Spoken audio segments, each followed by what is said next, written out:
What's up everyone, how are you all? Today we are back with another blazing Naruto story. What if Naruto killed Kakashi during bell test? If you enjoy then please like, share and do comments. Rei shivered against the dump's home base.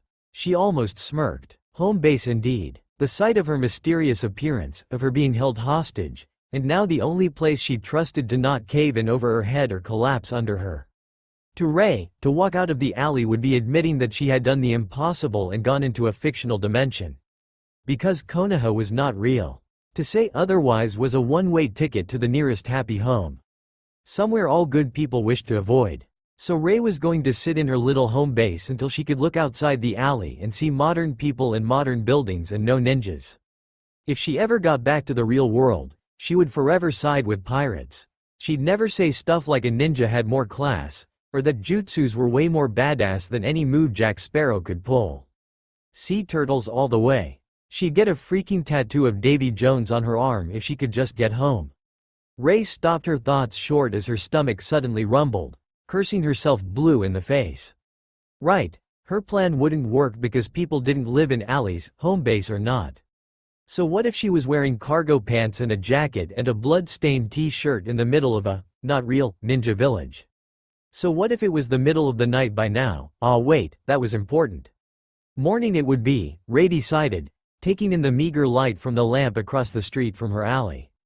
Deciding that she didn't quite feel tired, she instead pulled her jacket a little tighter around herself and picked up the kunai she had dropped earlier.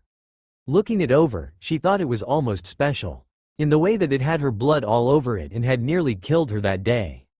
Right. Rei hesitated before scrubbing the sharp edge with her shirt, carefully removing the now dried blood. It was a painstaking task. The shirt was nearly cut on the kunai, and Rei preferred to have her shirt intact, and by the time she'd finished she was left with a clean kunai and an even dirtier shirt. She admired the small weapon before curling in on herself, trying to ignore how cold it was. What if this was real? Rei frowned. She needed sleep, not questions of her sanity. But she stared at the kunai clutched in her hand with a troubled expression. What if I can't get back home? She murmured to herself, turning it over in her hand. There was one thing she was certain of though. She did not want anything to do with Uzumaki Naruto. It wasn't out of cruelty, she simply knew that he would get along fine on his own. Getting involved with his life was a one-way ticket to an early death, especially considering his enemies. Rei had no desire to get into any conflicts or to do anything for a place that was not her home, despite her predicament. If she was lucky, she'd never meet Naruto or his emo rival. Or his perverted sensei. Or the Hokage. He was most definitely on Rei's list of people to avoid. Maybe if she didn't get involved, things would turn out okay. Waking up at dawn, Rei took one look at the four faces still carved into the mountain and entertained the brief idea that this was all real. Only to snort in disbelief. Like she would really end up in Konoha. She'd read stories about that happening. If she really had been in Konoha, all the stories said she would go straight to the Hokage Tower and tell him everything. Then she'd be trained in ninja arts, fall in love with some hot ninja, and save the world. It usually turned out okay for the girl, but did she really want that? Obvious disillusionment aside, Rei didn't want to be a ninja. She especially didn't want to get mixed up in Naruto's life, when interference was something that could easily get her killed. So what if Sasuke had a crappy fate? So what if Konoha was invaded? It wasn't Rei's problem, not at all. If she went to the Hokage and told him everything, she'd either be viewed as a spy or held to prevent every bad thing from happening. She knew, judging by the fact that there were only 4 heads on the mountain, that the Sandaime was likely still alive. Which begged the question. When in the Narutoverse was she?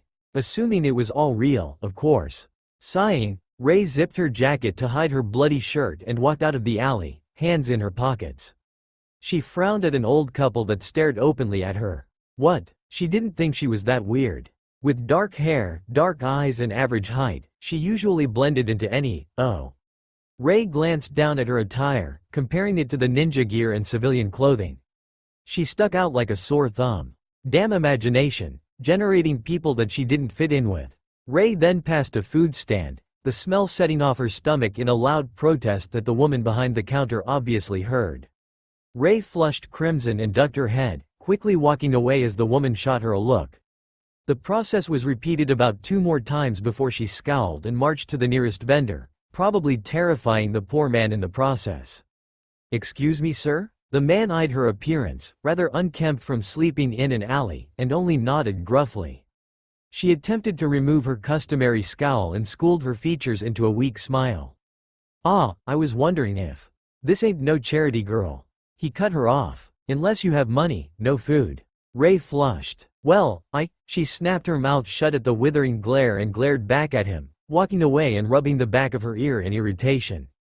Finally telling her pride to screw itself, she walked a few blocks before a food smell set off her stomach again and she followed her nose to a different stand. Smiling at the man behind the counter, she cut him off before he could speak, eyes boring into his. "I have no money, and I want to work for food." On cue, her stomach gurgled loudly, and she blushed and bowed her head before adding meekly, "Please?" When the man said nothing, Ray's shame came crashing down and she drooped slightly, but didn't let up. "I'm a hard worker, honest. I can do anything you need around here. Hell, I can learn to play guitar and be entertainment." She was cut off by the man placing a steamy bowl of soup-like noodles in front of her. Ray stared, mouth agape, a bit of drool at the corner of her mouth. "Huh, you wouldn't think it had only been 24 hours since she last ate." Ray glanced up at the man, and his only response was to hand her a pair of chopsticks. Grinning, she struggled to snap them apart and with a quick, "Thanks," dug into the meal. Slurping the last of the salty noodles, she began to thank the man at a rate that nearly left her breathless. "Thank you so much, you have no idea how hungry I was and if I could ever repay you." The man chuckled and held up a hand. "Do you like ramen then?" Ray blinked in confusion, then glanced down at the empty bowl before her. "Oh," she nodded. "Very delicious, sir. I've never tasted its equal." Which was true. All the ramen in the world couldn't compare to that meal, even if her hunger may have been a biased factor. He chuckled. "Thank you. What's your name, girl?" She smiled politely at him. "Ray." She bowed her head in a rare sign of respect. After all, he just fed her in her time of need. "Kuroda Ray." He bowed his own head in return. "Ray, huh? Suits you. I'm Tucci." Ray froze, then proceeded to read the sign above the menu as Tucci continued. "Welcome to Ichiraku's. If you're in need, I can give you a job as a kitchen help." Ray nodded dumbly, mind racing. Shit, didn't she just tell herself that morning not to get involved? Ah well, it's not like serving at Naruto's favorite restaurant would do anything. Besides, she just needed to work here for at least a week then find a different job. It couldn't hurt for now. So she plastered a smile on her face and tried not to twitch in agitation. At least she liked ramen. When the sun finally set over the village, Ray collected the last of the ramen bowls, bringing them in the back of the kitchen and rolling up her sleeves to wash them. "You did good today." Tucci smiled at her as he put away his ingredients. "Thank you for the help." Ray nodded back. "Thank you for the job, Tucci-san." Ray might have struggled with the suffix if she hadn't been living in Tokyo for the past year. She had never been happier with learning Japanese, seeing how it was what everyone spoke around here. She hesitated. What could she say? That she had needed it because she was from a different dimension and was lost? Tucci looked at her oddly. "How did you get so hungry?" he asked gently. Ray nearly jumped a foot in the air. What? She nearly slapped herself for the stutter. "You obviously didn't have a job before, and I'm assuming you had a way to get food before." "Why not now?" Ray flinched. She did not want to explain this. Tucci held up a hand. "Easy there, I'm just concerned." "I'm sorry, it really isn't my business." "But," Tucci then went in the back, then came back with a small envelope in hand. "Here, payment for the month." Ray's eyes widened as she took in the envelope's contents. "Tucci-san, Tucci chuckled. "I trust you'll come back bright and early tomorrow morning, right?" Ray nodded firmly as she walked off, stuffing the envelope in her pocket. "Of course, I'll work it off, I promise. 1 month. 1 month of working here and then she could find something else. In the meantime, she needed dinner. And shelter. Dinner was a priority. Ray wandered down a few streets, keeping a careful eye on how far off from the ramen stand she was, until she found a closing market that sold fruit. Buying a few apples and a loaf of bread, she needed to conserve her money for the month. After all, she continued down the street. Then she stopped and stared openly at a small alley, dashing in and noting the dumpster and disturbance of ground. Ray twitched again, feeling hysteria creep up on her. Home base. Looking around, Rei made herself comfortable in the spot she'd slept the night before, curling in on herself and pulling her sleeves over her hands. She'd asked Tucci in the morning where she could find a cheap apartment, if she could afford one. Eating 2 of the 3 apples and half of the bread, she tucked the rest in her jacket pocket. Pulling out the kunai from her pants pocket, she scratched the words, home base, into the dumpster side with a twisted smile on her face, slipping the kunai in her pocket again. Maybe she was going insane. Either way, it was with a shiver that Rei huddled into herself like the night before, attempting to sleep. It could still be worse. There he is. Don't let him get away. Eyeing the blonde, huddled figure that suddenly dashed into the alley and crouched behind the dumpster in front of her, Rei decided she had most definitely just jinxed herself. She listened to the 2 men that tore past them, shouting threats after the boy in front of her. Rei choked back a hysterical laugh after they were gone, making the boy jump a foot in the air and turn to her, eyes wide. Yipe! He froze as they made eye contact, he taking in her huddled position and she taking in his disarrayed countenance. He looked to only be 7 or 8 of age, dressed in a tatty shirt and a pair of shorts, with shoes that appeared too big for him. After a moment of silence, Naruto, as Rei knew him to be, relaxed somewhat, though she knew he would be gone at the first signs of hostility. "Who are you?" he finally asked, voice quiet but eyes suspicious. Rei made sure to not move, made sure she was careful not to scowl at the poor boy as she only gave him a blank stare. "Kuroda Rei. You?" He chose not to answer, instead keeping his mouth firmly clamped shut and proceeding to watch her carefully. Rei looked over the whisker marks on his cheeks and smiled slightly. He looked rather adorable. "What are you doing here?" Rei blinked at the straightforward question then scowled lightly. "About to sleep, thank you. You woke me up." He flinched slightly. "Sorry, but why would you sleep here? Don't you want to go home?" he asked. Rei raised an eyebrow. "Bold little guy, Obviously, I would love to go home." Rei offered lightly, dark sarcasm dripping from her voice. "If I had one anywhere near here." Naruto slumped slightly, eyes softening. "Oh." The 2 stared at each other in silence, Rei uncurling very slowly under his watchful gaze. Naruto finally looked away, kicking the dirt. "I don't have a home either." Rei paused. Didn't he have an apartment? Or at least the orphanage? "Nowhere. None." Naruto looked at her. "I used to live in the orphanage but..." He frowned and looked away, rubbing his bare arms. "They didn't want me there anymore." Rei watched him shiver in the cold for a moment. Ah, she didn't question him, easily guessing the reasons behind such. Except he didn't know it. "Anyo." Rei looked at him blankly. He looked somewhat sheepish. I'm sorry I barged in. I mean." He sniffled slightly and crouched down, fiddling with the dirt. Rei felt her heart break in 2 at the sight. He looked just like a lost puppy in that moment.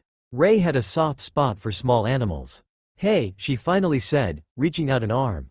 "Come here." Naruto flinched and looked at her, standing and backing away a little.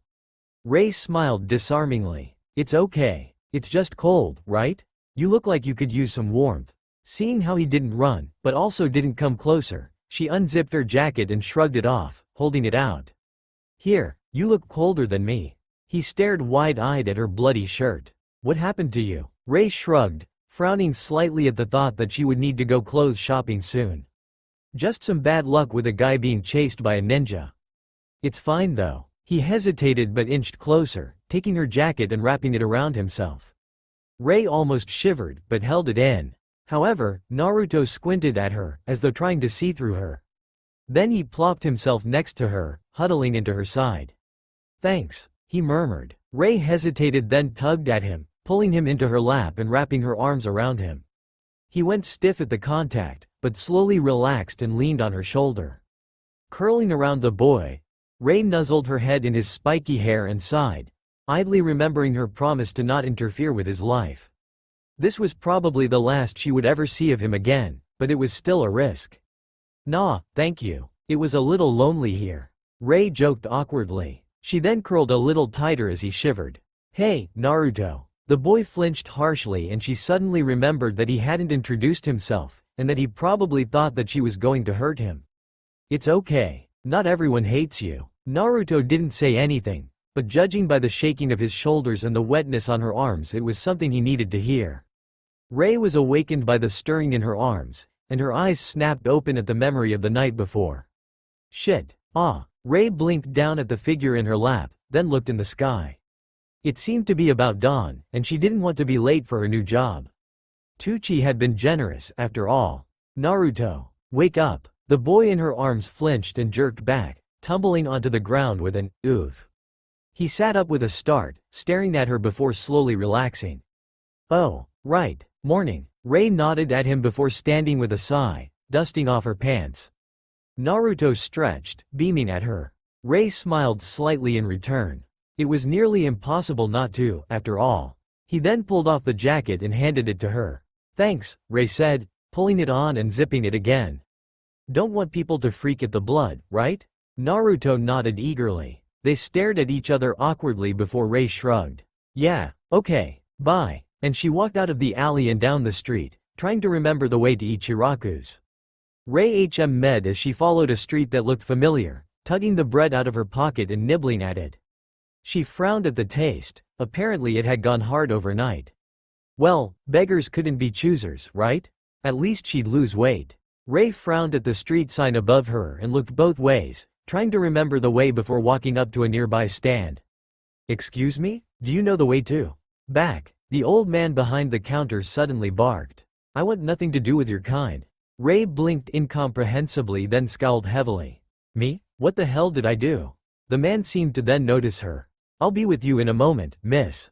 He then turned to see something behind Ray. Now get out of here, demon. He snarled before disappearing in the back. Ray turned so quickly she almost felt dizzy. Naruto. Naruto stared up innocently at her, eyes wide. Ray blinked rapidly. What? I said back. The man had returned, a broom in hand. He moved with a speed that didn't fit his age and stood beside Ray, holding up the broom in a swing. Go back to where you came from, you devil. Ray watched Naruto flinch, but he didn't move. She froze slightly before reaching forward and grabbing Naruto by the back of his shirt, yanking him out of the path of the broom and pulling him close when the man turned to her with wild eyes. You, what the hell are you doing? Ray didn't answer, instead taking Naruto's hand and dragging him away as she ran. Naruto followed without hesitation. Dragging him behind a corner, she released him and scowled at him, half in worry and half in irritation as she reached up to her ear with her eyes squeezed shut. What are you doing? Naruto flinched slightly, looking down and muttering something under his breath. What? You said you were lonely. Ray blinked and remembered that yes, she had said something along those lines the night before. The lack of food must be getting to her. Naruto looked up and smiled widely. So am I though. So now we can't be lonely if we take care of each other. Ray openly gaped at his logic as he grinned up at her, rubbing the back of his head. And you took real good care of me. You even saved me from that guy with the broom. So the least I can do is make sure you have someone to hang around with. We could be, you know. He slowly dropped his grin and looked down, kicking the dirt much like he had last night before looking up with wide eyes. Friends? Ray stared at him, thoughts racing. No, she couldn't be friends with him, because he would be fine without her and she couldn't interfere. And he was staring at her with wide, pleading eyes, waiting for an answer from one of the few people that hadn't tossed him aside or tried to hurt him. Damn her guilty conscience, and damn him for looking akin to a kicked puppy that had just found a friend. Alright, we'll be friends, Ray finally said. When the boy threw her a smile as bright as the sun, she didn't have it in her to really regret it. After all, it wasn't like one more friend in the world would really change anything. Ray froze when he threw his arms around her leg, him barely coming up to her waist when they both stood. Thank you, he said sincerely, and she only ruffled his hair in reply. Soft and spiky, just like anyone would imagine. She squatted down to his level and looked him in the eye, tugging the last apple from her pocket. Fine then, but I have to go to work now. Ray hesitated. If you, know, need something, you can find me at work. I work over at Ichiraku's ramen stand. You know where that is? She tried not to stare incredulously when he shook his head. Naruto, the boy named after ramen, not having heard of his favorite stand? Blasphemy. I'll show you, but then I have to work. I need food too, you know. Ray stood straight and nodded to herself, shoving a hand in her pocket and pulling out an apple. She glanced down at Naruto, then shoved the apple in his hand and walking off without a word. Naruto quickly fell into step behind Ray, eating the apple with a delighted expression on his face, despite his new friend's standoffish countenance and odd accent. Someone didn't hate him. Someone actually cared. Sure, he knew that not everyone hated him. The old guy with the funny hat that used to visit him at the orphanage was proof of that. Naruto hadn't seen him since he was kicked out a month ago, however. Which was a shame, because this was usually the time of the month that he would visit. Oh well. He munched thoughtfully on the little bits of apple left on the core as Rei walked up to a man with a broad face and a kind smile, nodding when he gave her instructions to work in the back before looking at Naruto with a curious look on his face. Rei paused, then ruffled Naruto's hair one last time, stating that she got off work when it got dark, and left without another word. Naruto gave the man behind the counter a hesitant smile as they regarded each other, unsure of the other. Finally the man smiled at him and asked if he had ever tried ramen before, immediately going to the back when the boy shook his head. Unknown to the two, Rei had a small, barely perceptible smile on her face as she watched Naruto's face light up when he first took a bite of the ramen Tucci had thought to give him. Maybe this wouldn't be too bad. Rei-chan, are you sure? Naruto, for the last time. You need a place to stay too, and if they can't accept you while I'm looking, then they won't let you walk through the door. Understand? Naruto only looked up at Rei with large eyes before turning away. I understand, he said softly. Rei nodded firmly and grabbed his hand again. Good. Now come on, the fifth time is usually the charm. Really? Probably not. They had been searching for an apartment for almost an hour and a half now, looking for somewhere that Rei decided looked cheap enough to survive with only her ramen stand envelope, which was just over enough for a nice rabbit hutch, and didn't take one look at Naruto before kicking them out. Luckily Tucci had given Rei a long list of cheap apartments. Who knew there were so many in Konoha? And they had only crossed out 4 of the apartments? 3 of them due to their Naruto intolerance and another due to high prices, which Rei had verbally chewed the owner out for after the discovery of a rodent infestation. Scowling down at the piece of paper in her hand and rubbing her ear, Rei almost didn't notice it when Naruto slipped his hand out of her own and began tugging her pants. Anyo, Rei-chan. Rei blinked and looked down. Naruto fidgeted uneasily. Why are you so nice to me? He asked, looking up pleadingly. You keep defending me, you want me to stay with you, you feed me, but everyone else. He hesitated. People have started saying bad things about you too, just because you're with me. Rei blinked at that. It was true that she had seen people around her whispering a lot that night, but she had simply assumed it was because of her clothes or even her accent. Despite her best efforts, her Japanese was still not up to perfect par. But it made sense that they would assume that she was some sort of evil to be involved with the Kyuubi brat. Looking down at the boy before her, knowing his personality in the future, it was easy to guess how he felt about that. Rei slowly knelt until she was at his level, clearing her throat so she was looking him in the eyes. She wasn't really a touchy-feely person, and she didn't smile all that often either, but at least she could take a shot at what kind of words Naruto needed to hear now, given a page out of his own future speeches. Naruto, she said slowly, making sure he was listening. Remember what you asked me to do for you this morning? Naruto blinked up at her in confusion. I asked, to be friends? He asked hesitantly. Rei nodded. That's right. And do you know how friends act? Naruto ducked his head sheepishly. Not really. Rei hummed, idly brushing a spike of blonde hair out of Naruto's eyes and tilted his chin to meet her gaze again. Well, a friend is someone you can count on in any situation, she said, never breaking eye contact with Naruto. Someone that you can trust with anything and everything, and someone you can trust to watch your back. A friend is someone that will never betray you, and will never let you down. Rei nodded at Naruto's wide-eyed gaze. That's actually mostly a best friend, but I think you can qualify for that. Her gaze softened as she stood. You asked why I'm helping you, right? Naruto nodded, still looking at her in bewilderment. I'm helping you because you are the most honest, most kind-hearted kid I've ever had the pleasure of meeting. Someone like you was willing to be friends with me even after only meeting me the night before, just because I said I was lonely. Rei allowed a rare, genuine grin to cross her face. That makes you pretty special, nay? Like my own little hero. Naruto gaped openly at her before grinning in reply. I am a hero, right? I'm Uzumaki Naruto, the greatest hero of all. He boasted, striking a pose with his fists in the air. And you're definitely my best friend, Rei-chan. Believe it. Naruto whooped as Rei's grin dwindled into a smile and she ruffled his hair, walking along again. Come on hero, we still need somewhere to stay for the night, she said, motioning for him to follow. Naruto nodded eagerly before racing after her, requiring more effort to catch up with her longer legs. Fifth time's the charm, right Rei-chan? Probably not. Why do you keep saying that? Rei hefted the blonde boy on her back as she inserted her newly acquired key into the lock of the door. Her door. Ma. Rei-chan. Naruto slurred from his position. Rei shrugged him a little higher as she walked through the door. Did you find somewhere? Yeah, I got a one room for a great price. Come on, you need to sleep. Looking around, Rei took in the room, which held a bed at one end and a small refrigerator and stove at the other. A small wardrobe and cupboard stood bare, reminding Rei of her other chores, and a table stood in the middle looking as though it would fall apart at any given weight. In other words, it was tiny and fairly unsanitary, but Rei couldn't have been more pleased. Even if the lady at the counter had taken one look at the sleeping blonde she was piggybacking and stuttered like a bad engine, she had graciously allowed them the room at a cheap price. Rei estimated that if her monthly salary stayed how it was and she conserved her savings, she could easily keep herself and Naruto properly fed and clothed.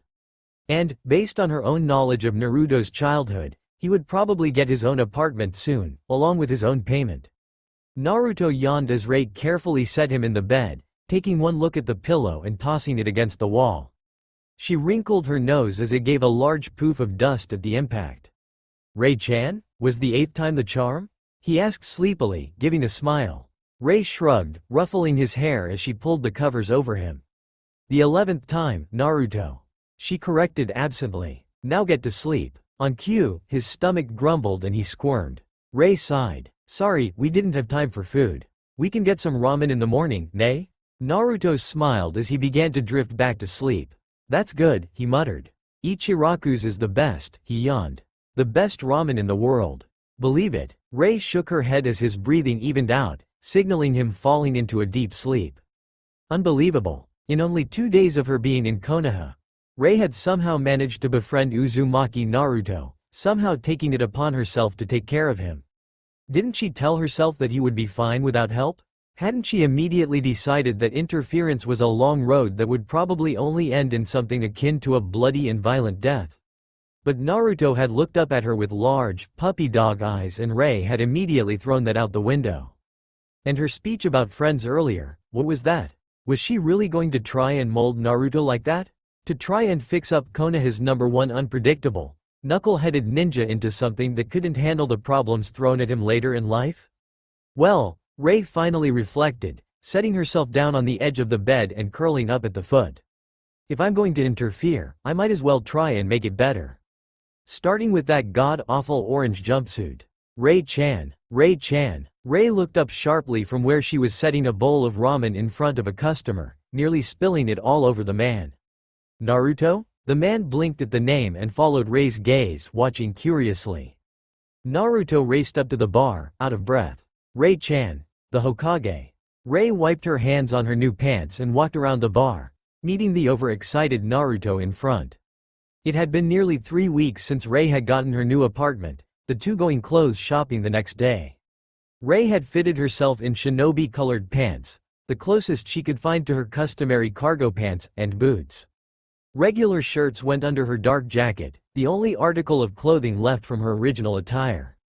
Naruto himself dressed in a simple pants and shirt, Rei buying him his own dark jacket with orange stripes down the sleeves and an orange lining. Soon the two were quickly settling into a routine. Each day Rei would go to work, leaving Naruto to his own devices for the day. She would come home and the two would have dinner. Luckily Rei knew a few recipes, and then loaf around the apartment, usually Rei reading a book from a bookstore across the street. She wondered idly when she was going to give in to the urge to look at the Icha Icha series on display. If only out of morbid curiosity, she refused to acknowledge that she might be a pervert. What's wrong Naruto? Rei asked, looking down at the panting blonde in front of her. What about the Hokage? The Hokage. Naruto let out a gasping breath, then beamed up at Rei. I saw Oji-san when I was getting the groceries, and I did get the vegetables like you said, and he came up to me and said I'm gonna be a ninja. Rei let out a low whistle. She knew this day was coming, when the Hokage would finally enroll Naruto in the academy. And that meant, really? Yeah, he told me to meet him at the Hokage Tower at 3. Ray glanced up at the clock. It was 2:45. Isn't the Hokage Tower near the other side of town? Yeah, why? Ray glanced again at the clock and shrugged. No reason. What do you think he wants? Naruto shrugged, grinning broadly. I dunno, but he told me he'd tell me some good news when I got there. I had to tell you first. After putting away all your yucky vegetables, of course. Ray's lips twitched in a bemused smirk. Thank you, Naruto. That's pretty exciting. You'll be a real hero, Naruto nodded. I'll be the greatest ninja of all time. I'll be the Hokage. Ray blinked down at him, but Naruto was looking away and towards the Hokage mountain. The Hokages are the greatest, aren't they? People like that, giving their lives for Konoha. And everyone sees them that way, as heroes. Naruto turned to Ray with a grin. If I'm Hokage, then people will see me as a hero, right? Ray could easily see this as a key development for Naruto. The moment where he decides the dream that steers all his actions in the series, to be Hokage. She nodded. You'll be the greatest hero of all time, Naruto. I can guarantee it. Then Ray smirked. But you'd better get going, hero. It's almost 3. Naruto gazed at the clock and his eyes widened comically. Aiya, why didn't you tell me? Ray smirked even wider as he was about to bolt, then frowned and caught his arm. Hold up, hero. Naruto looked at her with panic. But Ray-chan, I'll be late. He yelped. Ray shook her head. There's one thing I gotta ask you, okay? When Naruto hesitated and nodded seriously, she looked him in the eyes. Don't tell the Hokage where you've been staying. Don't tell him about me. Naruto stared at her in confusion. But, you can trust Oji-san, Ray-chan. He said, smiling in reassurance. He doesn't hate me, and he definitely won't hate you. Believe it. Ray shook her head. It's not that, it's... She trailed off. Just, he may not trust me, you know? He probably looks after you, and he might think that I'm not a good person. Naruto shook his head. But you're a great person, Ray-chan. You're my best friend, he said incredulously. Ray nodded. I know, but he may not believe me, okay? Just, please? For me? She looked into Naruto's eyes pleadingly, letting out a sigh of relief when he nodded reluctantly. Thanks. Naruto shot her a funny look but shrugged. Alright, but I really gotta go. With that he raced off, nearly crashing into a cart in his haste. Ray sighed in relief. She knew that anyone getting close to Naruto would probably be viewed with suspicion, probably be looked into. Ray also knew that the Hokage wouldn't find a single paper on Kuroda Ray, no matter how hard he searched. She had no papers, no background, and no way in hell of explaining any of that away. It would not be pretty. So she could only hope that Naruto could keep his head, and that he would be able to keep her a secret. God help the day that Ray was found by the Hokage. Sarutobi Hiruzen eyed the clock on the wall of his office with something akin to disbelief, puffing away on his pipe. Really, when he had met Naruto in the market, buying vegetables of all things, and told him he had something to tell him, he thought the boy would beat him back to the tower. Perhaps it had something to do with the fact that the boy was looking better off than all his years in the orphanage. It would take a fool to not notice the new clothes, the more genuine grin on his face, and the fact that he was not nearly as thin as he used to be. Not to mention how careful he was about choosing the vegetables with a grimace on his face, as though the last thing he wished to be buying was the stuff. A normal reaction for any child, but highly unusual for one that, to the best of the Hokage's knowledge, had no one to tell him what he should and shouldn't eat. When he'd made his customary rounds to the orphanage for the month, it was with something akin to terror the old woman stuttered out how she'd kicked the boy out almost a month ago, selling what little clothing he had and keeping the usual monthly payment that the Hokage usually sent to the boy. There was never such a day as when the man had so enjoyed filling out certain paperwork for the woman's station transition. Still, he'd nearly gone white, his hair was still gray. Thank you very much, with worry as he realized the boy had likely been on his own the entire time, and had quickly decided on a new course of action in the boy's life. He'd been on his way to finish his little surprise when he'd run into the boy himself. Buying vegetables, with those new clothes and that genuine grin even as the stall owner eyed him with distaste. Oji-san. Hiruzen looked up as the boy in question burst through the door, looking as though he'd run the entire way to the tower. The man smiled down at him. Naruto. He allowed his features to become puzzled. You're late? Naruto rubbed the back of his neck sheepishly. Well, see, I had to put the groceries away and… He trailed off, looking unsure. I got lost on the road to life? He said as almost a question. Halfway across Fire Country, an Enbu captain shivered violently, nearly giving himself away to the target shinobi he was stalking. After rubbing his bare arms and looking around thoughtfully, he shrugged and continued his work. The Hokage raised an eyebrow at the sad excuse, but let the matter go. Naruto, what happened at the orphanage? He asked kindly, looking the boy in the eye. Naruto fiddled with the edge of his jacket, looking down. They told me to go away, and that I shouldn't come back. He muttered to the ground. Or they'd break my legs so I couldn't run again. Crack. Sarutobi and Naruto blinked at the broken pipe sitting on his desk, snapped in half by the force of the Hokage's clenched teeth. He coughed awkwardly. I see. He swept the remains of the pipe into a small bin, reaching into his desk and pulling out another pipe. I was quite worried about you when I heard that you were kicked out. How have you been? Here Sarutobi watched in confusion as Naruto's face became carefully blank, as though he was unsure of what to tell the man. Naruto hesitated, then looked down. After a moment he looked up with a beaming face. I met this nice old man at a ramen stand. He gave me free ramen and was really nice to me. Ichiraku's is my new favorite place in the world, and ramen is amazing. Believe it. For a moment, the Hokage had a passing vision of a fiery redhead with a mischievous glint in her eye and an absolute love for ramen in place of the blonde boy in front of him, but it soon passed as he shook his head.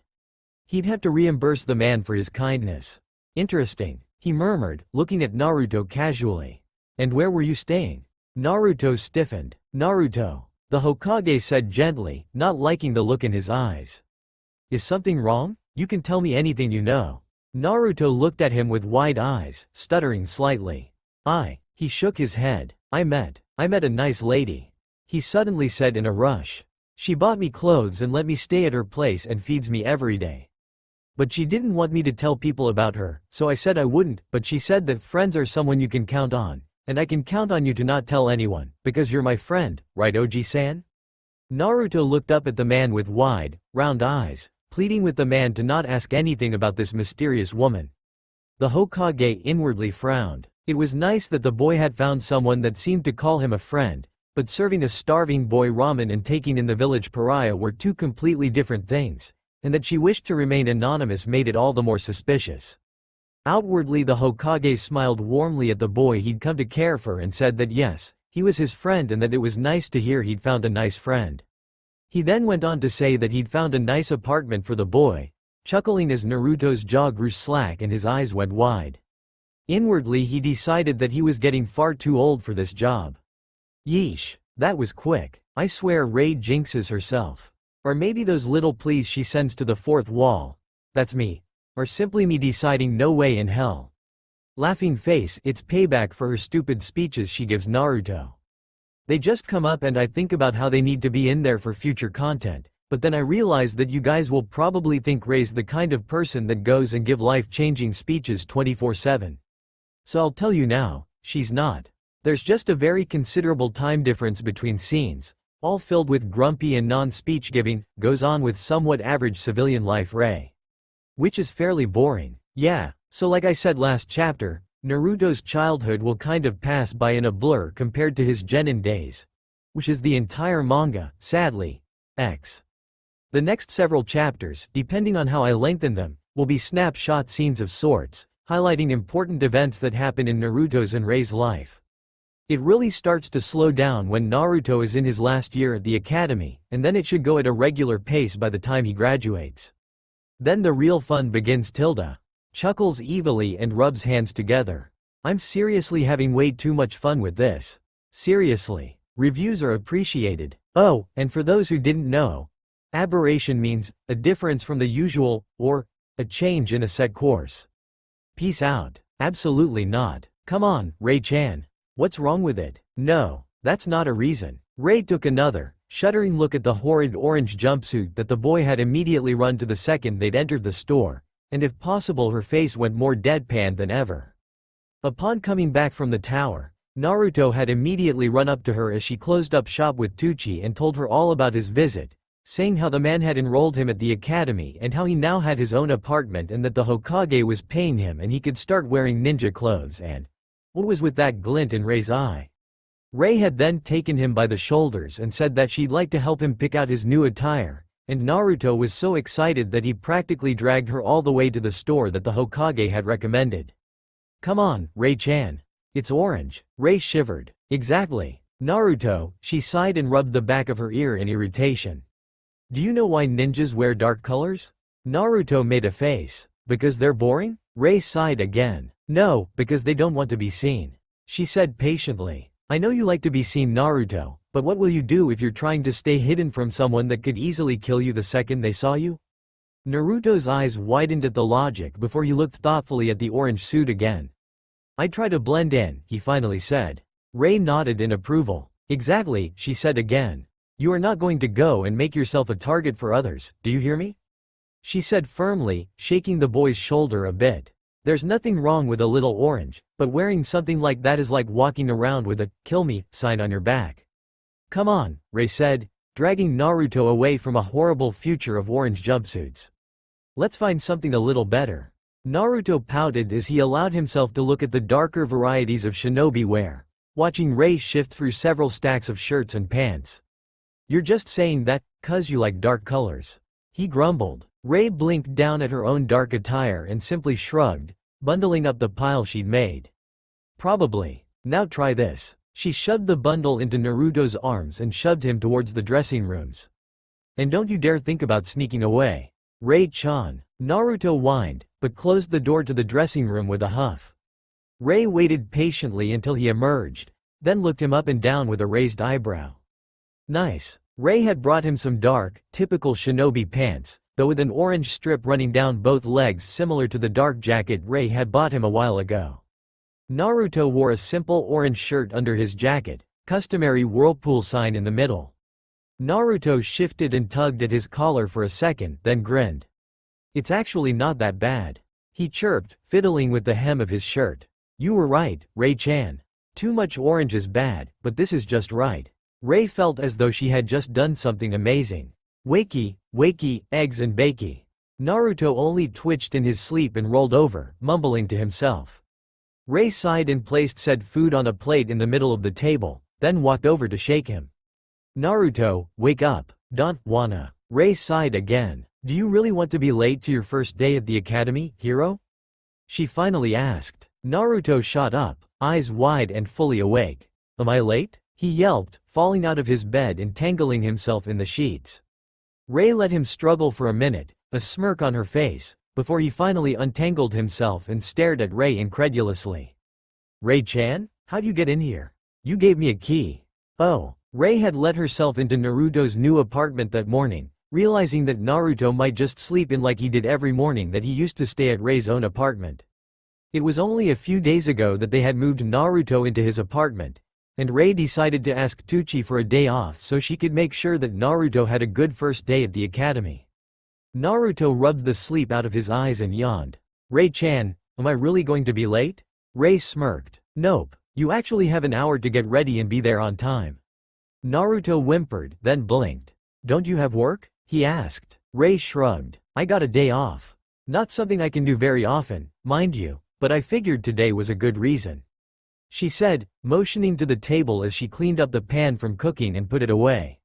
Naruto beamed, then sat at the table and began eating. "MRPH mu MKMPHMNK?" Naruto asked through a mouth full of eggs.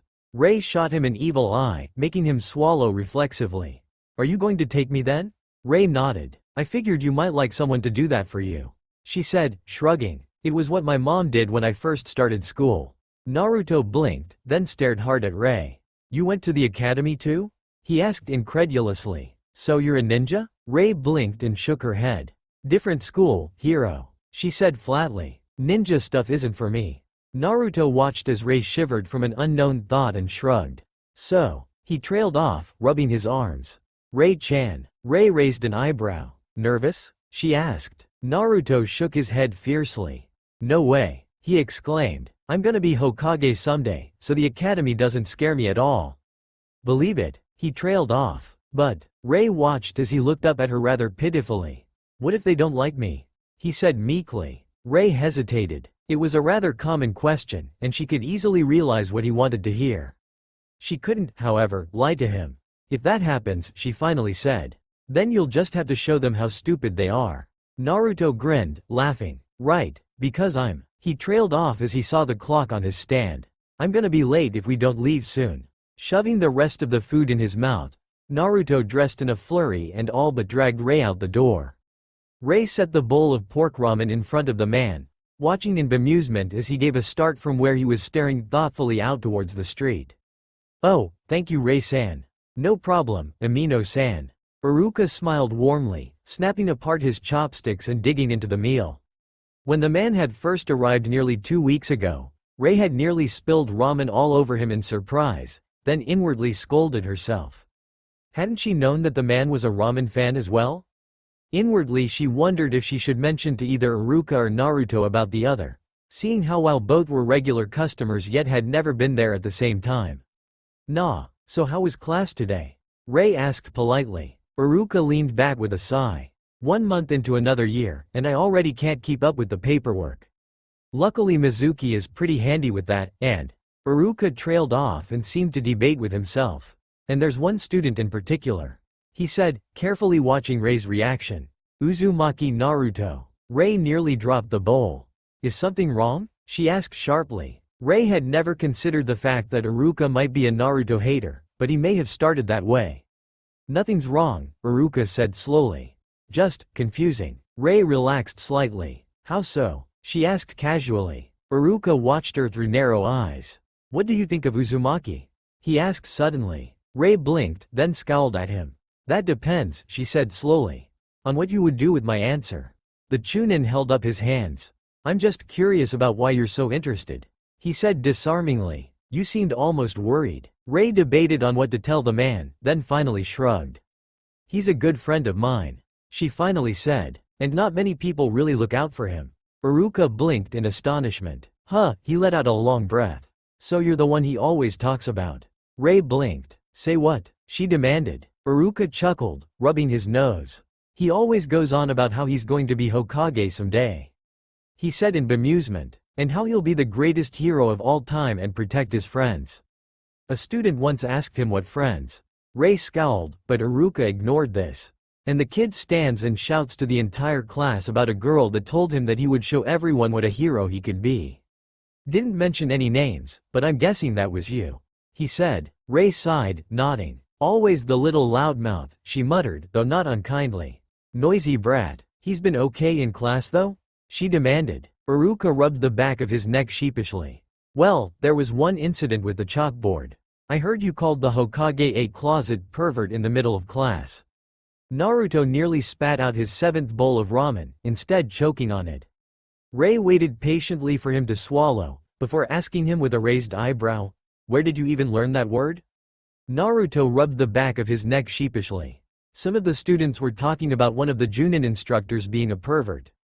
He said sheepishly. So I asked them why, and he said it was because of the book he was reading. I remembered Oji-san has a book like the one they described, but he always keeps it hidden. So that makes him a closet pervert, right? Naruto asked brightly, proud of his logic. Ray only closed her eyes. That's right, Naruto. She finally managed. Naruto grinned, then looked at Ray carefully. You know, Ray-chan. He said slowly. Oji-san's book looks a lot like the orange one you keep in your pocket all the time. The one you won't let me read. Naruto, don't you want some more ramen? Ray stuffed a helping of noodles into Naruto's mouth, face crimson. Her morbid curiosity of late had developed into an unhealthy obsession with the Icha Icha series. Despite the smut, it was actually a good read.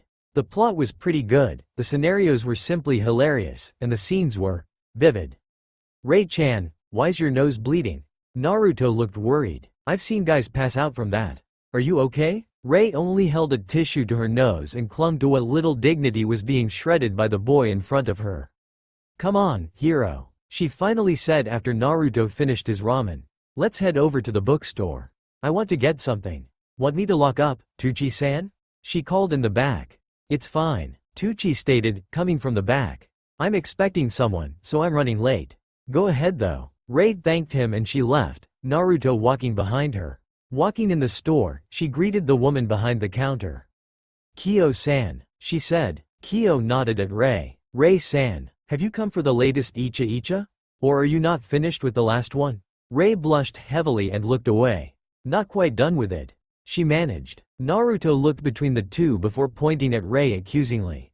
You're a closet pervert too, Rei-chan, he exclaimed loudly. Rei slapped a hand over his mouth and turned to Kyo pleasantly. I was wondering if my order came in, actually, she said. Kyo nodded and reached behind the desk. Like I said when you ordered it, it wasn't really popular enough to keep in stock, she said, handing a yellow book to Rei. I'm surprised you've even heard of it, even if the author is pretty popular now. Rei shrugged and paid for the book, as an afterthought buying a notebook as well. Morbid curiosity, was all she said. Kyo raised an eyebrow. Wasn't that what you said when you bought? Great to see you, Kyo-san, Rei said with an out-of-character note in her voice, dragging the still gagged Naruto out. She kept him like that until they reached the park, where she released him and he pouted. Rei-chan, he whined. Why did you drag me so you could just buy some stupid book? Rei pulled out the book from before and waved it in his face. And here I thought you might enjoy, The Legend of the Gutsy Ninja, she said in faint surprise. After all, the main character has your name. Rei pressed herself further into the wall, nearly crushing the boy behind her as she swore repeatedly in her head. Shit shit shit shit. In retrospect, she might have seen this coming. When she had first met Naruto all those months ago, he'd been running from two men, after all. It was only natural that they'd come back months later, and that Rei and Naruto would meet them while walking back from the park where they'd been reading their respective books. And it was only natural that she would grab Naruto and run. Rei-chan, are they gone? Naruto whispered, clinging tightly to Rei's pants. Rei crouched down in front of Naruto as she scanned her surroundings. She trailed off. I don't think so, she said finally, just as one of the men shouted that he was going to look in the alley they'd hidden themselves in. Naruto whimpered and huddled even further, only to be pushed into a corner as Rei got in front of Naruto, whispering harshly to stay back. She stood just as the man came in the alley, immediately drawing attention from him. Well, the man drawled as he stumbled into the alley. Rei quickly realized he was intoxicated and scowled a little harder. If it ain't the little demon's whore. Rei felt her blood run cold as the man leered at her. Tell you what, Missy, he said lazily. Give me the thing, and you can be my girl Instia, oof. The man was cut off by a very sharp kick from said girl to a very sensitive area. Like hell, Rei spat, eyebrow twitching uncontrollably. If you touch Naruto I'll kill you myself, she snarled. The man swore as he stood, still grimacing in pain. He recovered and charged, fist swinging out for Rei. You bitch, he roared. Rei tensed. 6 years lessons better pay off in the near future. Arm up, deflect fist to side. Step in close, horrible smell of alcohol, definitely drunk, hooked to sensitive kidney. When the man exhaled sharply and leaned down to cover his injuries, Rei kneed him in the now easily accessible throat, twisting and turning the upward thrust into a roundhouse as her ankle hooked his shoulder. Crack, the man was sent back by Rei's twist into the wall behind him, slamming his head against the wall. The other man came in soon after, and at the sight of his unconscious partner similar yells and blows were traded. Then Rei quietly picked up the still shivering Naruto and carried him home, leaving behind two very broken and shamed men. I knew it, Naruto exclaimed for the third time. You are a ninja. He pointed dramatically at Rei, who sighed irritably and rubbed the back of her ear. No, Naruto, she said for the 5th time.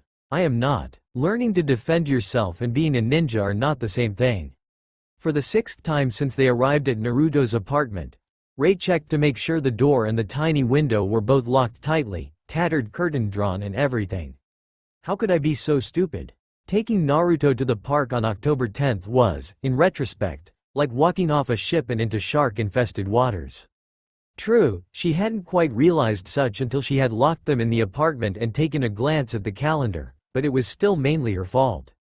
If she hadn't been able to take care of the drunkards, what might have happened to Naruto would have been her fault too. Anyo, Rei-chan. Rei looked up and looked at Naruto, who was looking dangerously close to tears. I'm sorry, he mumbled. Rei blinked. What? She said incredulously. No, I'm sorry, Naruto. I should have realized the date. The park was easily the most idiotic thing I could have done. Not to mention, she added sheepishly, that I forgot to get you a birthday present. Naruto stared at Rei as though she'd grown 2 heads and a tail. Or maybe started wearing a pink dress and smiled as often as he did. Rei-chan, Naruto said softly. He tried to hurt you to get to me. I'm supposed to protect you though. Because I'm going to be a ninja. Naruto threw himself at Rei, nearly cutting off any circulation in her legs. And all I did was hide. Rei blinked down at Naruto. Naruto, she said slowly. You hid because you did the right thing. When Naruto looked up at her incredulously, she fixed him with a hard gaze. What would I have done if I would have had to get you away from the men and defeat them at the same time? She cut off any protests. You're still in the academy. Your taijutsu is your worst subject. I know Iruka, remember? You would have been creamed. And then I would have been trying to fight 2 men at the same time, with a little kid that I would have had to save at the same time. I would have been creamed. She tilted Naruto's chin up so that he was looking at her with wide, terrified eyes. You would have gotten us both killed. Naruto finally burst into tears, clinging to Rei and sobbing his little heart out. Rei's eyes softened and she ruffled his hair gently. Ah, Naruto, she murmured. There's always going to be someone stronger than you, right? That's why you have friends to save you. You can't be the hero all the time. Sitting on the edge of Naruto's bed, she drew him into her lap and held him tightly. And it may sound rather stupid, but happy birthday anyway. Rei finally went home an hour later, promising to take him to pick out a present if she could get the day off tomorrow. Inwardly she knew that Teuchi would do that for her in a heartbeat. She hadn't had a day off since Naruto first started in the academy 3 months ago.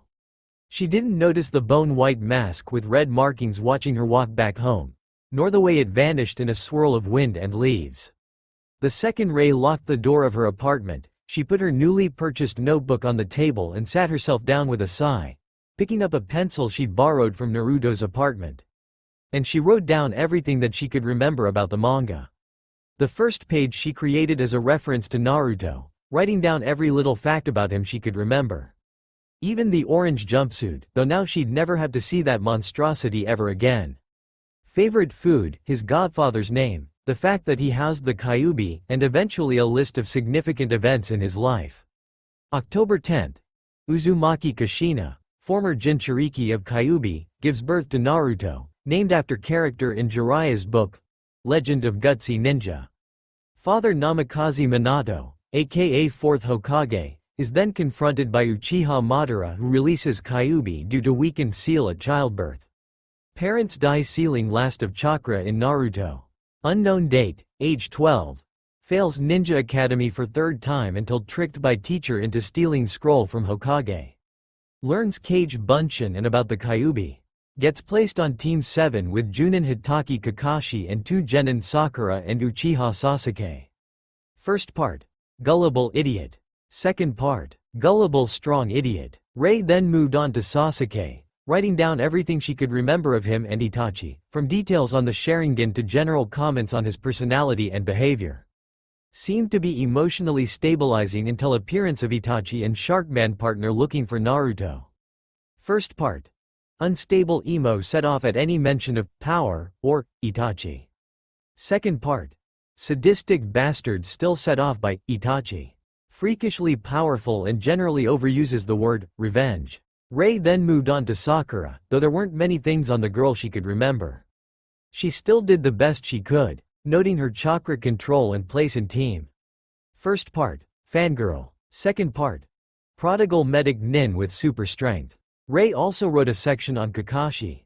Though the Kakashi Gaiden was fairly hazy in her mind, she only wrote that he was a prodigy that became Chunin at 6 and an Uchiha had given him Sharingan in his dying moments. Bastard rule follower as child. Constantly late and laid back as adult. Here Rei squinted her eyes at her own words, then scribbled a WTF on the side. Fan of Icha Icha. Somehow gets Mangekyo during 2-year break. Special disposition towards teamwork and how team members should act. First part. Lazy with weird mood swings. Second part. Lazy with weirder mood swings.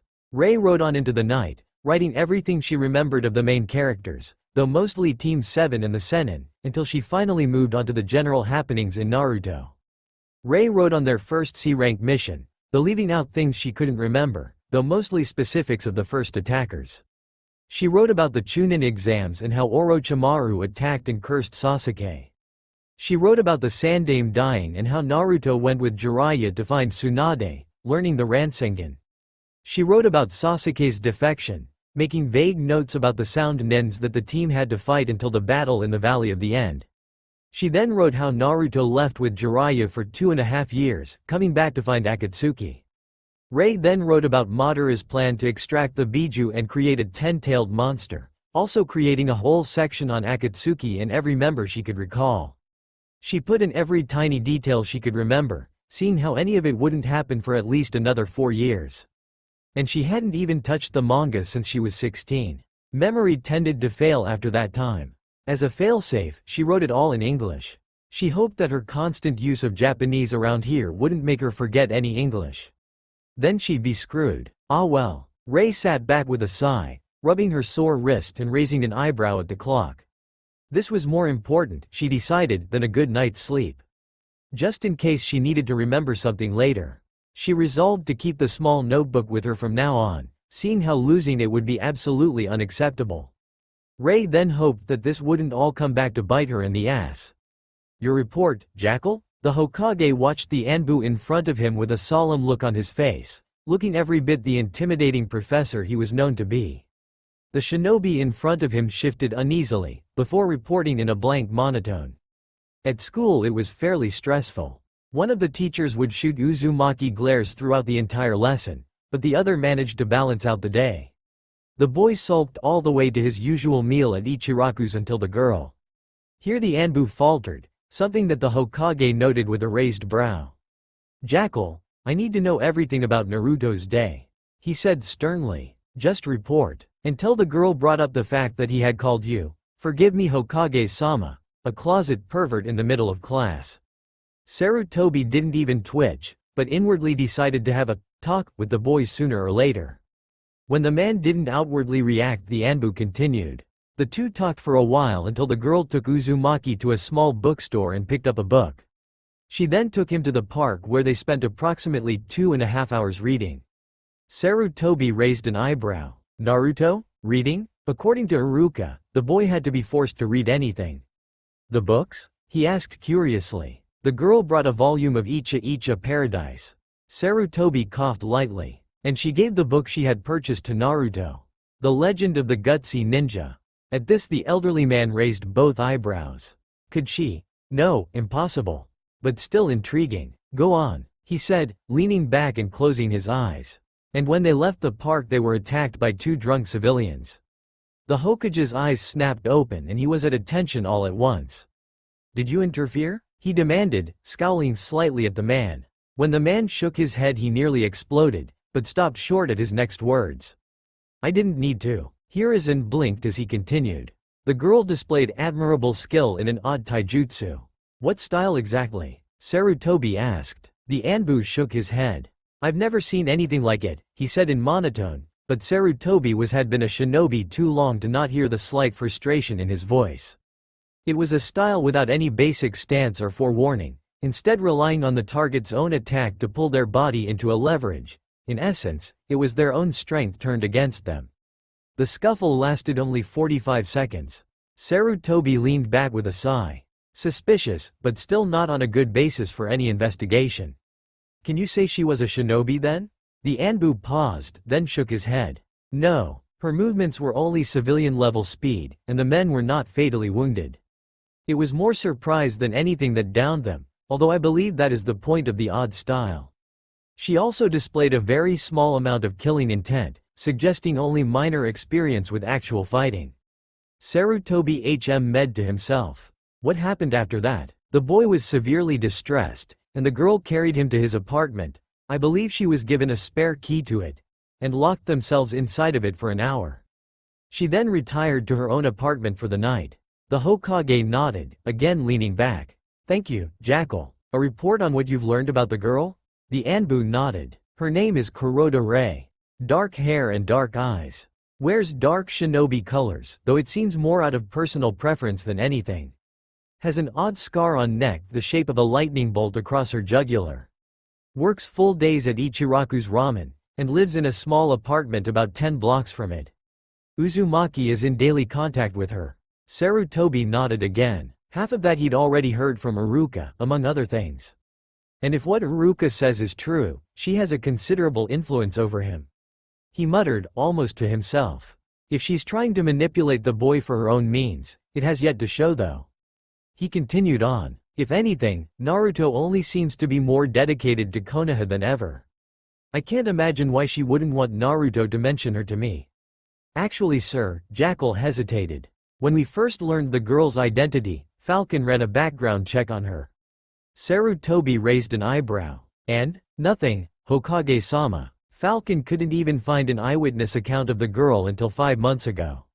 The Hokage blinked. Falcon was the head of the investigations branch of the Hunter Nins, a division renowned for their information gathering. 5 months. When Naruto was kicked out of the orphanage. He said suddenly. Jackal inclined his head. She was wandering the streets in foreign clothes and looking for food and work until she came to Ichiraku's. She lived in the streets for a few days. Around this time the Uzumaki was reported following her around, before purchasing her apartment. Before that is anyone's guess. Jackal shook his head in slight dismay. And not to mention her odd accent, along with the fact she may as well be a ghost. Jackal shrugged. It's like she's from another world. Ray-chan, why not? Give me one good reason why. Because it's cool. Ray looked in obvious distaste at the toad sitting in Naruto's hand. I'll pass, she said blankly. Naruto pouted. Come on, at least pet it. No, just a pat? Naruto, I hate amphibians. That's okay, this is a frog. Ray slapped her forehead. Do you want to go shopping today or not? She finally demanded, rubbing her ear in obvious agitation at the green animal Naruto had discovered while waiting for her to show up. Naruto tilted his hands, spilling the frog onto the grass in front of his apartment before looking at Ray with an uncharacteristically serious expression. No, I don't want that for my birthday, he said, crossing his arms stubbornly. Ray blinked. What do you want then? I know those goggles are pretty cool, she said, indicating the shiny objects proudly atop Naruto's head. He'd discovered the package that morning with a birthday wish from the Hokage himself. But I want to get you something too. Naruto nodded seriously. I want you to teach me taijutsu. Ray blinked down at the boy very, very slowly before sighing. Naruto, she said slowly. We've been over this. I am not a ninja. Naruto scowled. I know that, he said, but I want you to teach me to fight how you did.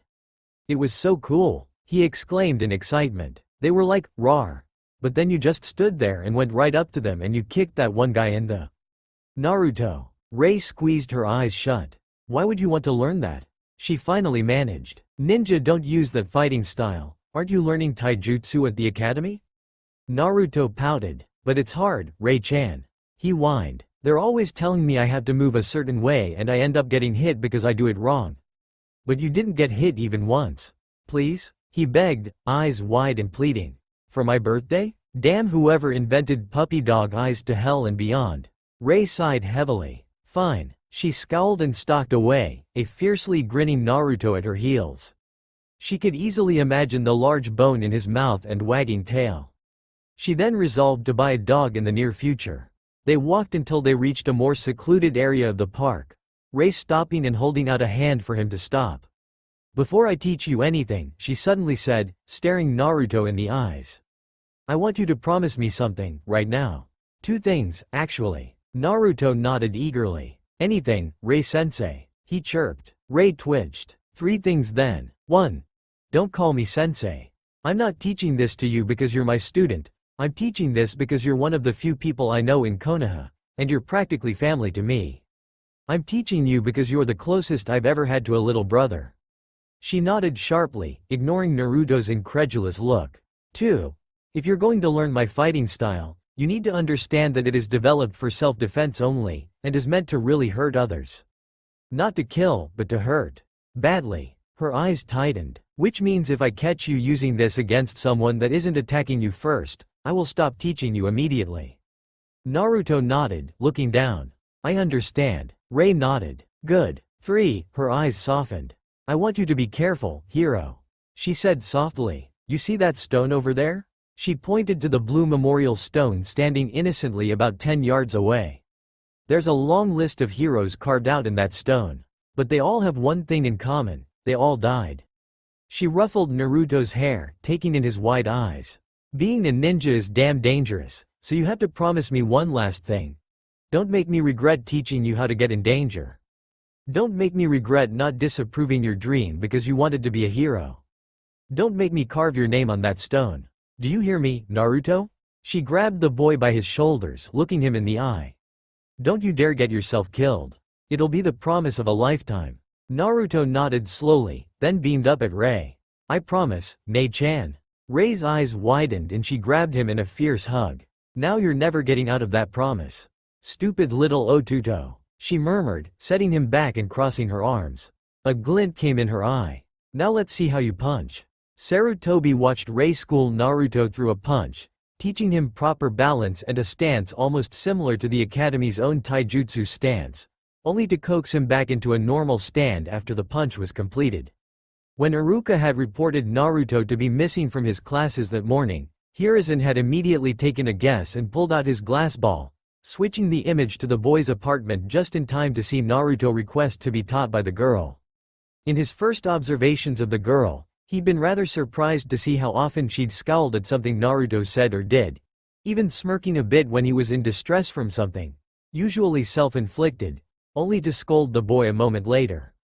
If she hadn't made Naruto promise not to die as a ninja with such a fierce look in her eyes, Sarutobi might have thought her to be like most other civilians.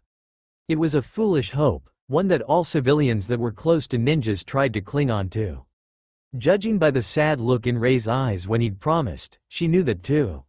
Many shinobi died before they reached 20, the death rate among Chunin being the highest, qualified for more dangerous C ranks and B ranks, and 2 with their status to acknowledge their limits. Asking a ninja to not die was like asking the nations for world peace. It, to be frank, was not going to happen. But on the basis that the girl seemed to care dearly for the boy, it was easier to see the affection when she would scowl, and the underlining worry when she'd scold fiercely. Even now, as Rei whopped Naruto on the back of the head for a fairly stupid question, something about asking Rei if he could pick up the attacker and toss him to the ground, Sarutobi could see a fond grin on the boy's face when she continued to scold. So that was it then, there was no removing her from his influence. She was still suspicious, but for now would only have to be marked as a potential threat and watched. The same category as Naruto. Besides, what harm could come from one friend in the world? Sarutobi rubbed his face wearily at the naive thought a moment later. Enough trouble to destroy Konoha itself. Wakey wakey, eggs and bakey. Unlike the first time Rei had done so, over a year ago, Naruto immediately shot out of bed at the call. Just like last time, he had a losing match with his sheets, rolling all over the floor before pouting up at the girl. Rei only smirked back. Breakfast, hero, she said, jabbing a thumb to the table. In an instant all annoyance was forgotten for the food sitting on the table. Rei watched him eat, and nearly choke, in something akin to bemusement. He'd certainly grown up from the starving 8-year-old he'd once been in the past years, now quickly filling into the role of hyperactive ninja he was to be known for. He didn't seem to be at quite the same level of obnoxiousness he was known for in the manga at 10 years old, but it would probably come later. Maybe starting today, when he'd fail his first genin test. Nei-chan. Rei med and looked at Naruto, who'd finished his breakfast and was now looking at her with wide eyes. Do you think I'll pass the exams today? Rei barely held back a grimace. No, he couldn't pass, because he needed to graduate in 2 years' time, not now. He needed to be placed on Team 7 with the perverted Junin, the fangirl and the emo. He was not going to pass, and now he was asking Rei with those damn eyes for a lie. Rei wondered where her resolve to get a dog had gone. She promptly renewed it. I think it all depends on whether you're ready to be a ninja or not, Rei said finally. You're the youngest in your class, right? Naruto nodded eagerly. I'm not going to lie, hero. I really want you to be with other kids your age. But I don't have a doubt that you have the potential to surpass every Hokage in history. She said with an air of finality. It was technically the truth, without telling him that he would be definitely able to pass. Naruto beamed at her. I'll surpass every Hokage there ever was, he declared. Even the Yondaime himself. Believe it. Rei merely gestured at the clock, watching him begin to hyperventilate with a hint of a smirk on her face. I think if I weren't here, you'd be late to everything, hero. Rei-chan. Naruto slumped over as he watched the other graduates walk out of the academy, shiny new headbands on their foreheads. He'd tried hard, really. All his last-minute work on the henge technique had finally paid off when he transformed into a perfect copy of the Hokage, but his bunshin fell flat. Literally. Oi, Naruto. Naruto looked up from the swing he was sitting on dejectedly, unable to go to the ramen stand with the news that he'd failed his exam to his friend. Iruka smiled kindly at him, a far cry from how he'd been in class. You okay? Naruto shook his head. I really wanted to pass, Iruka-sensei. He muttered. I worked really hard on the henge and everything. But every time I try the bunshin. Iruka watched the boy mope with a sigh before shrugging. Come on then, you like ramen? Naruto looked up so quickly that Iruka might have thought his head would fly off. Do I like ramen? He repeated incredulously. I love ramen. Ramen is the greatest thing in the world. And Ichiraku's ramen stand is my favorite place in the entire world. Iruka chuckled. Then how about I treat you to a bowl or two? Naruto grinned and slid off the swing. You better be prepared, Iruka-sensei. I can eat a whole lot more than that. The two walked over to Ichiraku's, though Iruka noticed how Naruto seemed more reluctant as they walked along. He shrugged. He probably wasn't looking forward to telling Rei about his failure. I'm sure your friend will understand, he said gently. You are 2 years younger than the other students, after all. Naruto looked up at Iruka incredulously before shaking his head. I know she'll understand, I just don't get what she told me this morning, he said, scowling slightly. She said that I'll be a ninja when I'm ready, but I don't know when I'll be ready for that. Iruka hummed as he thought about potential answers. Many people had different ideas about what being a ninja meant, so he could only answer. Then I suppose you'll have to ask. Naruto. Naruto's head whipped up at the call, racing the remaining distance to the ramen stand. Rei stood there with a worried look on her face. Iruka decided she had seen his lack of a headband. How'd it go? Naruto flinched, looking down. I couldn't do it, he mumbled. Rei sighed. That's okay, Naruto. Now you'll have a whole year to master what you learned this year, right? She said lightly. Come on, have some ramen. Naruto nodded, sitting on the stool and digging in as Rei placed a bowl in front of him. Naruto looked up at Rei. So what did you mean this morning? He asked. Rei shrugged. Depends on what you're talking about. Naruto pouted. When do you think I'll be ready to be a ninja? He demanded. Rei smirked and ruffled his hair. When you know what it means to be strong, she said lightly, winking at him. Iruka chuckled as Naruto pouted even harder, but then asked. Do you know what it means? Rei only turned away with a sigh. That's something you have to figure out on your own, hero. She said. If I told you, then you probably wouldn't really understand. Naruto scowled. But I'll still surpass every Hokage in history, he declared, pointing at Rei dramatically. Rei ruffled his hair with a rare smile. I don't doubt it for a minute. Uzumaki Naruto. Naruto cringed when Iruka called his name in the middle of class, immediately putting on what Rei called his puppy eyes. Yes, Iruka-sensei? In response, Iruka held up a purple paint-coated arm, pointing at him accusingly. What the hell did you do to the teacher's lounge? He yelled, a vein threatening to burst from his forehead. Naruto shrugged. It wasn't me? He almost asked. Iruka twitched. I wouldn't even consider that, but you left this. Iruka held up a small toolbox, orange in color and with the words, Uzumaki Naruto, written in pen on the top. Naruto's eyes widened. I forgot my kit, he yelped, running over and grabbing it from Iruka. He grinned up at the flabbergasted man. Thanks Iruka-sensei. I really owe you one. Iruka growled. Naruto. Naruto scowled as he scrubbed the paint off the walls of the teacher's lounge under the watchful eye of the still colorful Iruka. Iruka-sensei, do I really have to? Yes. But could I? No. How about? Hell no. Naruto scowled and rubbed the back of his ear. You didn't even hear what I was going to say. He muttered. I can tell it was a stupid idea already. Iruka simply said. He sighed and pinched the bridge of his nose. Naruto, why the hell have you been doing so many pranks lately? He demanded. What would Rei-san say? Naruto's answer was a foxy gin and a shameless. The kit was her birthday present to me. She said the chalkboard incident wasn't creative enough. Iruka twitched. 10 paint-filled balloons tied to the walls with rubber bands, all flung towards the door when someone would open it. Iruka shook his head slowly while Ray only smirked.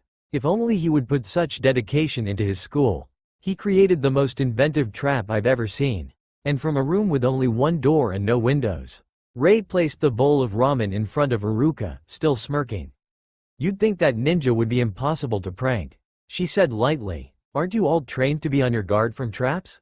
Iruka blushed. I wasn't expecting a trap in the teacher's lounge. Ray raised an eyebrow. And this is what, the 10th time he's gotten you this year? She asked, mirth coating every word. Iruka scowled as he ate his ramen. 12th, he muttered. I'm just saying, the boy's got a gift. Who am I to discourage that kind of thing? She replied, shrugging. Besides, imagine if he'd taken those pranks and filled them with death traps instead. Say, taken the itching powder and instead put in poison? Iruka shuddered. He'd been covered in head to toe with that stuff for 3 days. He could still feel phantom itches from time to time. It definitely has potential, Iruka said finally, scratching one of said phantom itches. But why me? Ray shrugged. You're his favorite teacher, obviously. She said. The only reason he doesn't prank me is because I'm in charge of his ramen intake. Iruka suddenly blinked as he realized something. Where is Naruto anyway? He's usually here around this time. He asked. Probably working on an exercise I gave him. Ray said. I call it punishment, but he really enjoys training for some insane reason. Iruka blinked. You're teaching him something? He asked. Just an old martial art. It might conflict with his taijutsu though. Iruka med. Well, he's been developing these odd habits when the students spar. He said thoughtfully. When one of the students tried to punch him, he did this odd deflection and seemed to almost do something to the boy's arm before catching himself. Ray nodded. Probably an arm-breaking technique. I forbid him from using the style in school, though. It's not meant to be used against kids his level. Iruka blinked. Really? What's it for, then? He asked. Self-defense. Mostly against someone he doesn't have a snowball's chance in defeating. Ray-chan. Ray blinked as Naruto raced up to the ramen stand, waving at Ray dramatically. Speak of the devil. Oi, Ray-chan. Naruto bounded up and jumped onto a stool, grinning broadly with his face flushed with sweat. I did it. I really did it. I managed to run around the park 10 times without stopping. Ray stared incomprehensibly. Naruto. She said slowly. I told you to run around the park 5 times. With breaks in between. Naruto shrugged, rubbing the back of his neck. Well, there's this one kid at school who said that he does it 20 times, so I thought I might try doing it even more. He said with a grin. But hey, Kyo-san stopped by while I was near your apartment and told me to give you this. He reached into his pocket and pulled out a small red book, handing it to her. Iruka blinked owlishly. Ray-san, isn't that one of those Icha books? He said incredulously. Ray flushed and shoved the book in her pocket. Maybe. Naruto nodded at his question. She said it was called Icha Violence. Ray-chan's a big fan of the series. She reads the book all the time, MMPH. Ray slapped a hand over Naruto's mouth, still morbidly red in the face. Thank you, Naruto, she muttered. Iruka gave her an odd look but shrugged and paid for the meal. Well, I need to go anyway. Thank you, Ray-san. See you in class, Naruto. He nodded at them and walked away. Naruto removed Ray's hand and scowled at her. Ray-chan, why do you always hide the fact that you read those books, anyway? He asked. Oji-san does the same thing. What's a pervert, anyway? Ray pinched the bridge of her nose, squeezing her eyes shut. That, she finally said, is a discussion I never, ever want to have. Fail. But Iruka-sensei. No, Naruto, your clone is half dead. But, next, Naruto slumped and walked slowly from the room, kicking the door as he left. What would he say to Ray now? He'd been able to blow off his last failure as a fluke, but twice in a row? It was like the universe was trying to tell him something. Imagine his surprise when Ray only blinked and replied, then I guess you don't know what makes someone strong. Naruto scowled. But Ray-chan, I worked really hard this year too. Ray raised an eyebrow as she set Naruto's customary bowl of ramen in front of him. So is that what you think makes someone strong then? Hard work only? Naruto HMMPHED as he dug into his ramen, thinking hard. Yes? He asked hesitantly. Rei shook her head. It certainly helps, but it isn't quite what gives you strength when you need to fight. She said. Then what is it? Naruto demanded. Rei shook her head. Like I said, hero. It's something you have to figure out on your own. But you were strong when you protected me. Naruto yelled. Rei smirked. That's because I had the secret. She said lightly, ruffling his hair. Now all you need to do is find it yourself. But I think you're pretty close already. If you don't pass this year, I'll wear a pink dress for a whole year. Naruto could only stare wide-eyed at her.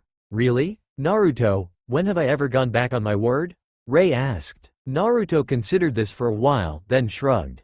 Never, I guess. Don't worry though. He grinned. I'll make sure you won't have to do that. I'll pass this year without a doubt, and I'll be the greatest Hokage in the world. Believe it. Rei smiled slightly. That's good, but I want you to do something this year, hero. She said sternly. Anything. I want you to make friends. Naruto blinked owlishly at Rei. Friends? Rei rubbed her ear. Yes, Naruto. Friends. I know you had trouble with that the past 2 years, but now you're the same age as everyone else. She said firmly. You are going to make friends this year. Naruto looked at her appraisingly, then sighed. Fine. He scowled over another bowl of ramen, then looked up suddenly with a grin that Rei decided she did not like. By the way, Nate-chan, I asked Oji-san what a pervert was. He grinned even wider when Rei choked, eyes wide. Ayan? He told me. Suddenly Naruto blushed, looking away. He gave me the talk. Rei suddenly had a vivid image of the old Hokage, the most powerful ninja in Konoha, sitting in his office, Naruto on his knees, blushing as he told the blonde all about the birds and the bees. She burst into laughter. Naruto sat in the corner of the classroom, scowling as he looked over the class. He rubbed the back of his ear as he went over his mental review of his classmates. He'd been observing them the first 3 weeks into the new year, and he'd narrowed down his classmates to quite a few that stuck out in his mind. There was Choji. The boy seemed to like chips as much as Naruto liked ramen, not to mention how friendly he seemed to be around the other students. Shikamaru was another interesting kid, but he slept even more than Naruto in class and always seemed to find something wrong with something. Kiba seemed rather fun, and his nin dog was pretty cool. Naruto decided he'd judge Kiba a bit further after he saw his reaction to one of his legendary pranks. Shino seemed kind of creepy, but Naruto had been hanging around Rei long enough to see he seemed almost shy instead of always scowling like most people would assume. Then there was Sasuke. Naruto met at the thought, sneaking a glance to said raven-haired boy that was glaring out a window. At first he tried to talk to the boy, seeing something in him that he recognized as some sort of need for acknowledgement he'd known most of his life. But Sasuke's kind of dark personality was a complete 180 from the kind he'd always associated with Rei, even if she scowled almost as much as the Uchiha and almost had the same smirk. He just seemed more cold. So Naruto instead moved on. There was Ino, but she always got all weird around Sasuke and seemed to scare a lot of boys around her. And Hinata. Naruto was a bit skeptic though. The pale-eyed girl had taken one look at Naruto that first day and looked away immediately, turning an odd shade of red. She hadn't really looked angry though, more embarrassed? A possibility then, if he could get her to talk to him. Or there was Sakura. Naruto glanced at the pink-haired girl from the corner of his eye. She was shy too, and always had her pink hair in her face and looked away when someone talked to her. She seemed pretty smart though. She was always answering the right thing when Iruka asked a question and went through their quizzes faster than anyone else. He was still trying to find that promised friend. Rei had said that making friends was more a matter of finding someone that needed you as much as you needed them, but as far as Naruto was concerned he simply needed the company of any generally nice person. He remembered asking what other people would need when they'd had everything else in the world that he didn't. Rei's eyes had softened and she'd ruffled his hair slowly. You know I once had a family. Naruto had gone completely stiff at her words. He hadn't really asked much about where Rei had come from before he met her in the alley that night, years ago. In return, she'd never asked why the orphanage kicked him out or even why the people seemed to hate him. Truth be told, Naruto wasn't sure that Rei even knew in the first place. Maybe that was why she'd never hated him. There was one time on Rei's 19th birthday when he'd asked why she didn't have that many friends in Konoha, and she'd shrugged and said she was from somewhere far away. It was the whole thing, hero. A mom, a dad, a house in a nice city. Rei had said, eyes far off as her hand rested on Naruto's head. It was a really nice place too. Bigger than Konoha, even. Naruto stared at her with round eyes. A whole family? Bigger than Konoha? Whole lot more stuff, too. And you know what? I loved that place. I loved that life. It was peaceful and really carefree. But then she'd smirked down at Naruto. And then I wind up in an alley of a city I didn't live in with nothing but the clothes on my back and a little puppy that made sure I wasn't lonely. You asked what people could need from you? Naruto nodded with wide eyes. It sounded like Rei had been in heaven before she'd come to Konoha. And then she'd gone down to him, the thing that the entire village seemed to hate? I think we all need a little guy in our lives that decides that even if he had nothing himself, he still wants to give everything he's got. Rei smirked down at the gaping Naruto. I think we all need a hero. Naruto grinned before slowly settling into a thinking pose. So how does that help me make friends? Rei's face then dwindled into something sheepish for all of 3 seconds before she scowled. You killed a nice speech, Naruto. She growled. I guess a good friend is just someone that you can go camping with in the middle of the big, bad woods with and sleep feeling that you'll survive until morning. Ya know, someone to trust with your life. She then grinned sheepishly, very out of place for her. I'm not making much sense, am I? Not really, Nei-chan. Why would I go camp in the woods? Is it for a mission? Sure. Then I won't sleep at all. I'd finish the mission before lunch and get back for ramen. Believe it. Oh, Naruto. Naruto? Naruto blinked himself out of his thoughts as he realized someone was talking to him and that the students had already filed back into the classroom. He blinked up at Iruka. Iruka looked somewhat worried. You okay? Naruto grinned, flashing a thumbs up. Don't worry, Iruka-sensei. I'm definitely going to pass this year. Believe it. His voice dropped into a whisper as his eyes grew wide. Rei-chan said if I don't pass this year, she'll wear a pink dress for a whole year. And she's never gone back on her word. Iruka briefly pictured the scowling girl that worked at the ramen stand in pink and lace before shuddering. You'd definitely better pass then. He said, half joking and half serious. I don't want to think of what she'd do to people that laughed at her then. She'd probably kick them all in the… Naruto. What? She did it before to this one guy. Really, really hard, too. What? Naruto panted heavily as he stepped in closer, watching his attacker throw a jab at his nose. He brought up an arm and moved the attacking fist to the side, his other arm coming up for an open palm to the attacker's throat.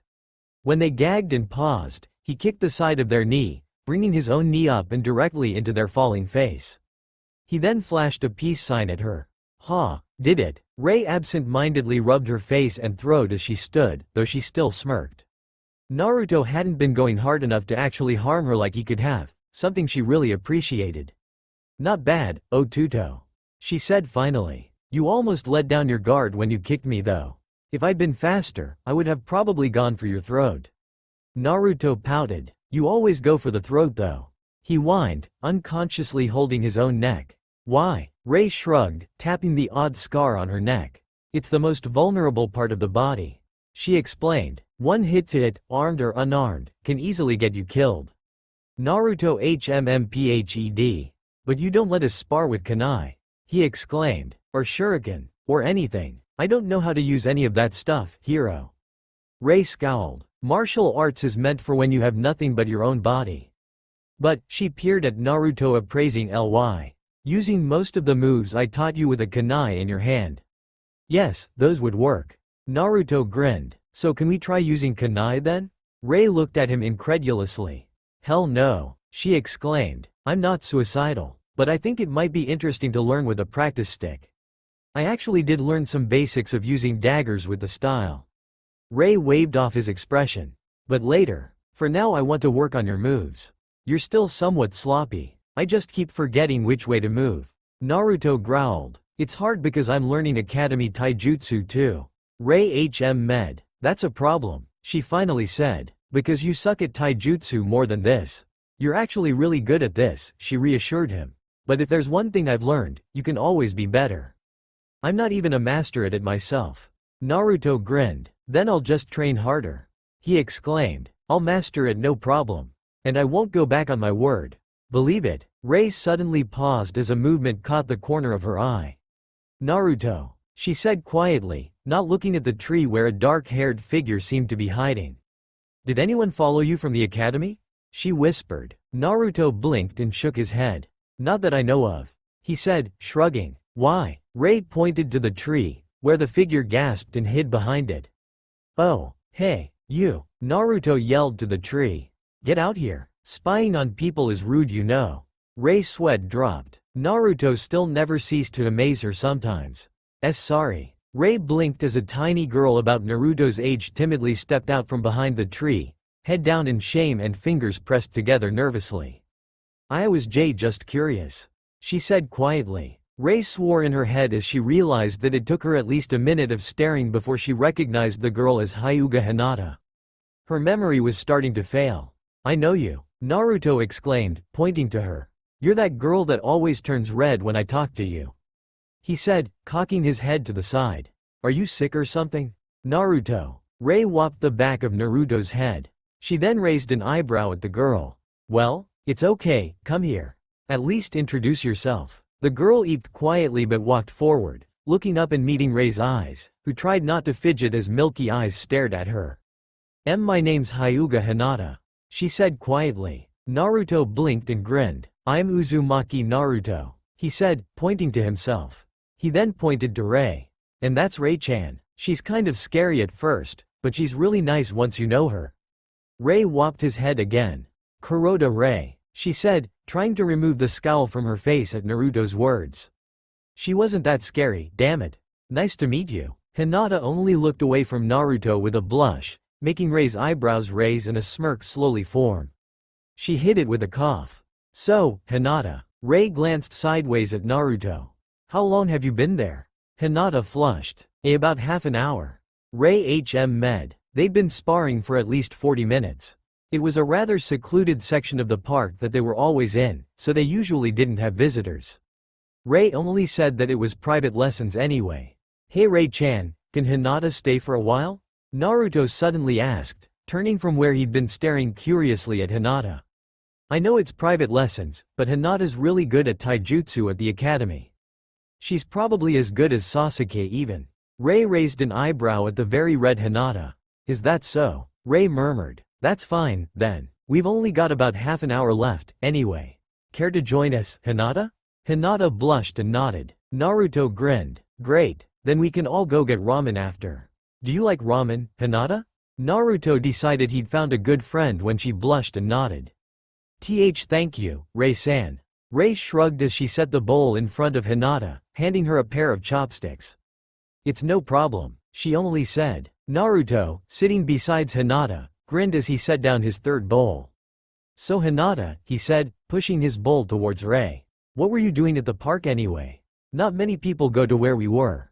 Hinata blushed lightly at the attention. That's all for now. If you enjoyed, then please like, share and do comments.